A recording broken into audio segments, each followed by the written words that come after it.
this is a reading for Scorpio. This is how somebody feels about you. Do they like you? What's going on with their feelings? So, a lot of stuff will be revealed. Of course, I do have my notes and I do have an envelope. I will be revealing what's in the envelope. Well, on the envelope, let's put it to you that way. And I like to write stuff down on all my notes and all the stuff I use every day. So that's why we're going to do a little bit of show and tell today. Um, so let's see. We have first numbers, a date, time, vicinity in which you may have met this person, and some symbols and affirmations that may kind of give you a hint. So we have 8, so August 1st, 13. So it could be 2013. It could be, another type of 13 or something. And 1 and 8 could be some significance, okay? It might be some either a date, time, or vicinity. So let's see. And your symbols were a feather, a bird, and a dandelion. So there could be a dandelion field near you or wildflowers, and a lot of birds, feathers, and stuff are in this field, or it could be just a recreational area where there's not any foot traffic, where there's a lot of dandelions. You might see some cardinals playing in the dandelions. Anyway, let's see. We have go forth, proceed, luck. We have innocence, a new beginning. We have ending and transformation. We also have a evaluation of self and present, and there might be a no answer involved in this meeting. So, if you if you remember August in 2013, like what were you doing then? But that's why I say keep a journal. You never know when you might need it. So we have the Four of Cups in reverse, and this is a 3-part scenario with this card. So we have enjoy your travel, a happy and welcome journey, an outsider who makes you a part of the group. Getting transportation, affordable transportation. So this could have been a Lyft driver. It could have been like an area that you just moved to. Or it could have also been kind of like a welcoming party for like a business or something. Then we have you will receive attention, you will enjoy your notoriety, your birth chart will work in your favor process. So it might be kind of like your birth chart was telling you to do a certain thing, or you might have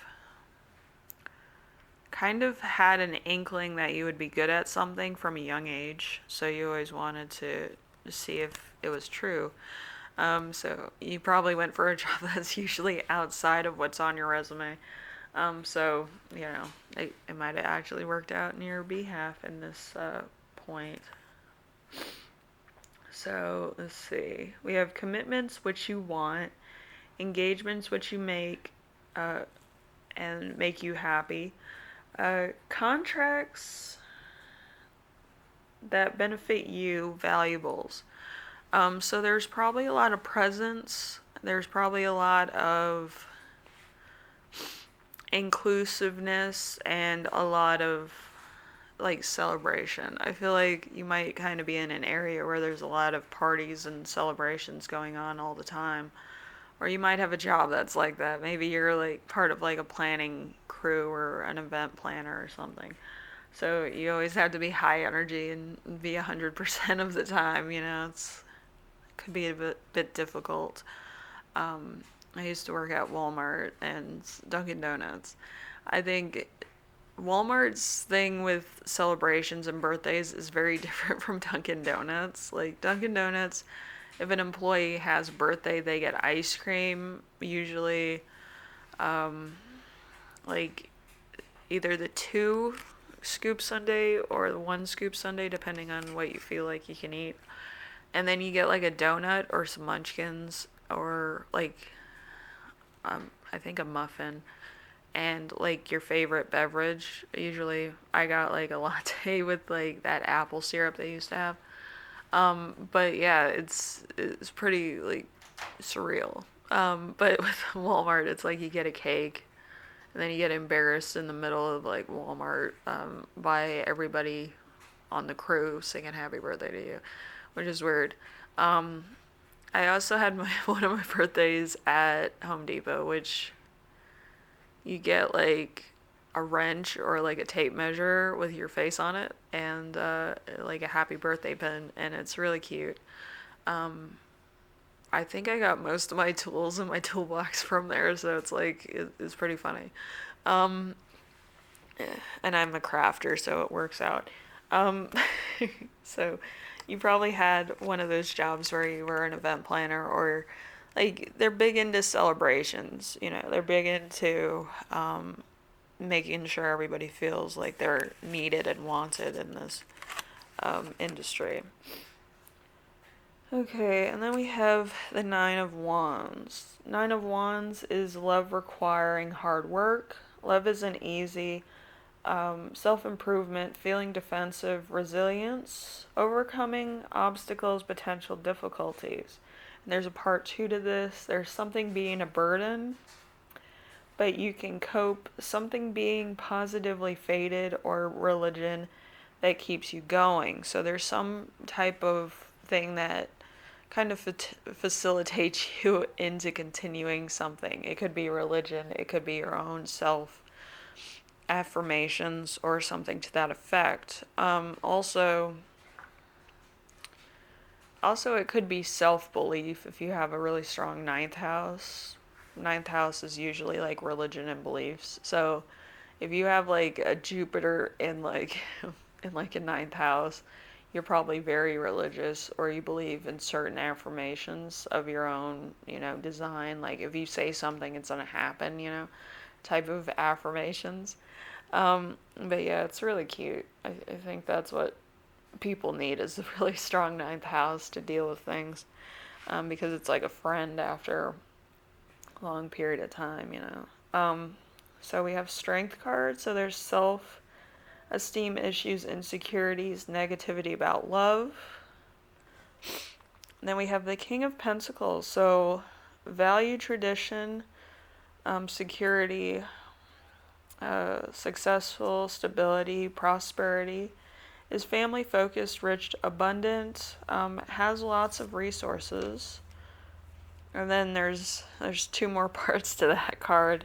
So there's a harmless chat, gossip that doesn't do any wrong, communication that resolves issues, having fun on social media. So you might be looking up old friends, you might be finding out what's going on with your ex, or just trying to reconnect with friends. So that's always fun. And then you have the last part of the King of Pentacles channeling, which is you will tell a lie, but you won't get called out. You will expose somebody who is a false friend. You will probably purchase a pet snake. Pet snakes are probably the scariest of pets, but also the coolest of pets. I used to have one. I had one of those little green snakes.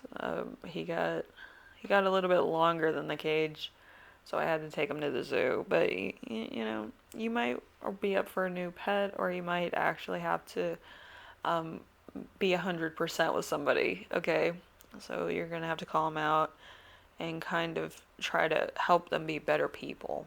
Okay, which is always a good thing. Some people they get embarrassed, but it's for their own good, so that they're not pulling other people down or being a bad influence on people in their family or themselves.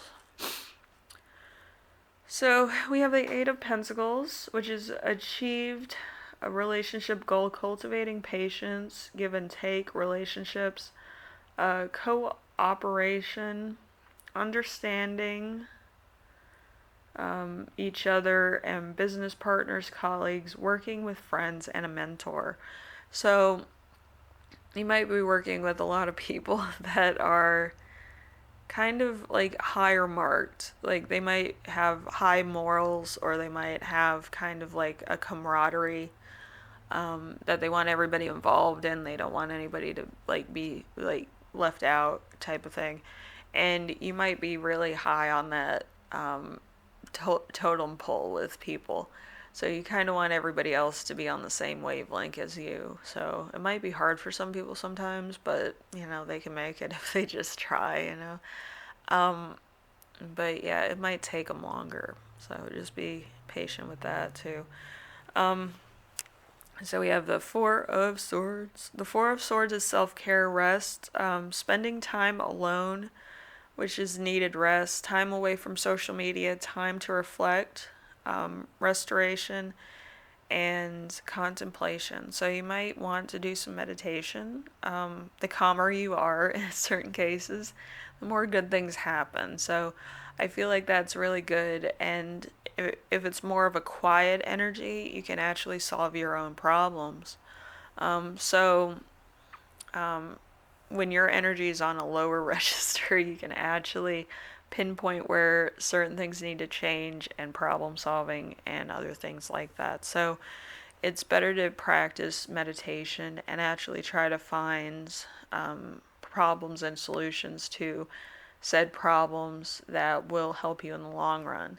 A lot of times, some problems that you may think are a big issue aren't really, they're just kind of a learning curve, and other problems that you may have you might not recognize.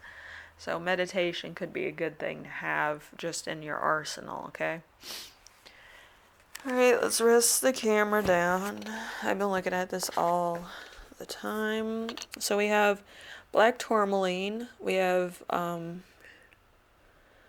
let's see, red jasper, and we have, I can never say that one, citrine, I think. Citrine is pretty good. So I desire turquoise. So you might also want to purchase some turquoise jewelry. Turquoise jewelry is actually a good luck charm in Native American culture. I'm not sure for how many other people have that in their religion or their culture where turquoise is a luck charm, but it does bring a lot of resources and instances of success towards people. So it's probably a good thing to wear out and to start wearing a lot of times. So you have, a bit of a change, more of a tribal bohemian look, every so often if you need a little bit of encouragement. Anyway, Scorpio, hopefully this helps you out in some way, shape, or form. And, make sure you pick out some nice jewelry that you don't mind, wearing out. And, you might not want to wear it in too many places, so it's, out and about. But turquoise jewelry is a lot of fun, especially when, unexpected things happen that are good for you, okay? And that kind of change perspectives for you. Also, the black tourmaline, you might actually have problems sleeping, so it could help you just having it on your side table or under your pillow.